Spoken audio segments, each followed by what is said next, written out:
Hey guys, as you know, I'm on a mission to end chronic pain one person at a time.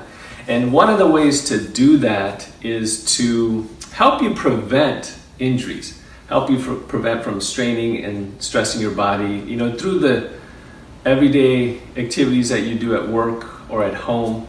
And if you can prevent overstraining your body and prevent injury, then that can also help with any of the aches and pains that you have currently going on as well. But more specifically, I want to answer this one question: which is best, pushing or pulling if you're trying to move something heavy, while at home or at work?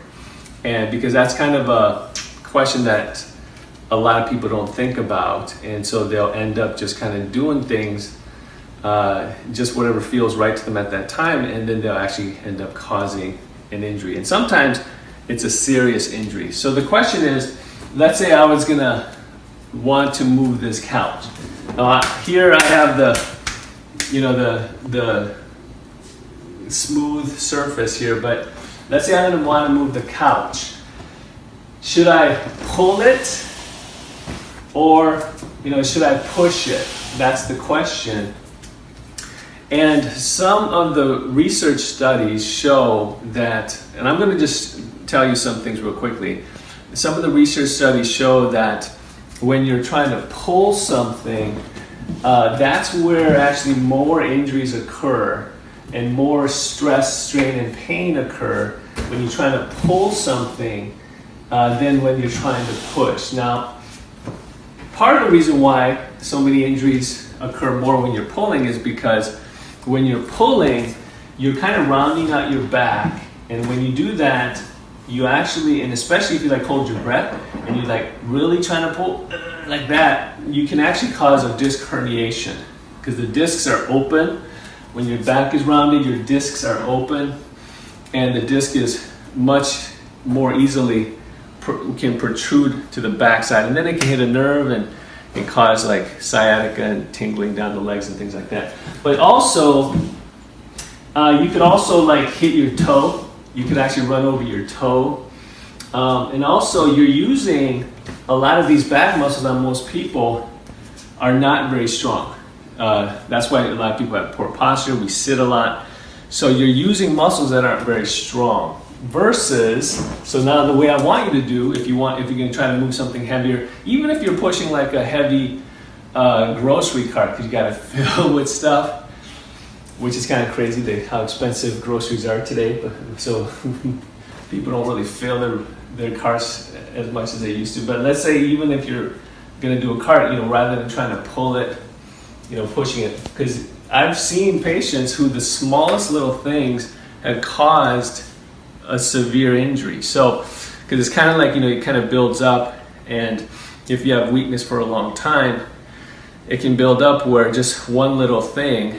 I had a patient who their dog was kept scratching on the window to the sliding glass door because they wanted to go out, and so they didn't want the dog to go out, so they kind of went over and they kind of went like this and pushed the dog away from the window, and that caused a herniation in their back. Now, it wasn't just that one movement, but it was just everything was building up over time, and that one movement was the straw that broke the camel's back, kind of per se. And so they ended up coming in. They actually ended up having to have back surgery because it did protrude, and it did become kind of a pathologic disc where things, the fluid came out of it, and it just couldn't be fixed with traditional conservative physical therapy, so they actually ended up having to get back surgery. But then they had physical therapy after, and they're doing great now. But so when you're pushing, you're using the bigger muscles, the stronger muscles, the glutes, the legs, the chest. You're using those muscles, and there's no chance of running over your foot. Even if you kind of slip, you can catch yourself, versus if you're pulling and you slip, you fall on the ground, which that's another, actually a common cause of injury, people falling real hard on their butt and their back, and then having to come in because they're now in excruciating pain. The only thing I'm going to say about that, though, is when you're pushing, if you have any wrist or hand issues, then pushing might be, and you're trying to move something heavier, that can cause some issues with your hands. So this is, you got to kind of look at, well, what's your situation? So, because it does create more force on your hands. It does also, when you're pushing, it does actually make you want to hold your breath more. So you do want to make sure you're breathing as you're pushing, especially if it's really heavy.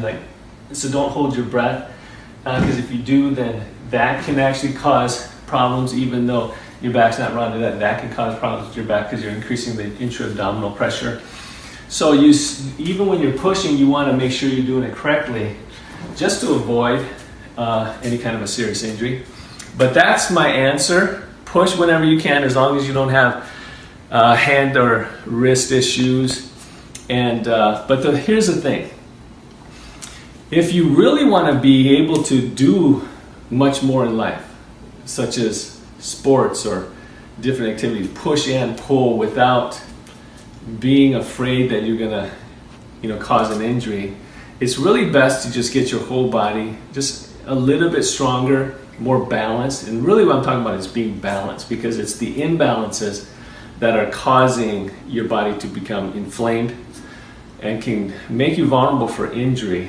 So what I recommend is that you just kind of get a whole body conditioning program, one that's safe for you, especially if you have any aches and pains right now. Just because if you just do generic exercise on YouTube, from YouTube, it can actually make your aches and pains worse. So finding out from an expert, a professional who understands your imbalances, understands your aches and pains, and customizes a program specifically for your body to safely but quickly and effectively get more tone. It could take just as little as 1 or 2 visits for you to do that, to get on a program, and then you continue to do things on your own at home. And depending on the complexity of your aches and pains, your conditions, it could literally be as little as anywhere from $37 to $87 per session for 1 or 2 sessions for you to actually get on a customized program. It could be that cheap, and then you can continue to do that on your own at home. But really, to avoid, because I see so many injuries coming in, and whether it's back injuries, knee injuries, neck and shoulder injuries, I see so many coming in where it's, they did something that caused, it's kind of like the straw that breaks the camel's back. And if they would have just come in, let's say a year from then, or 6 months from then, or even just 2 months from then, and gotten on a whole body conditioning program, they could have avoided these serious injuries, avoid surgery, avoid having to go on potentially harmful medications, avoid having to go see the doctor and all these things, if they just would have done a little bit for it. So I'm going to be offering you a very special offer where you can come in for a general body conditioning program despite having aches and pains. You can go ahead and just click the button below or call the number below and set that up. But otherwise, I'll see you soon. Stay safe, stay pain-free, and stay tuned for my next video on how to end chronic pain. Bye.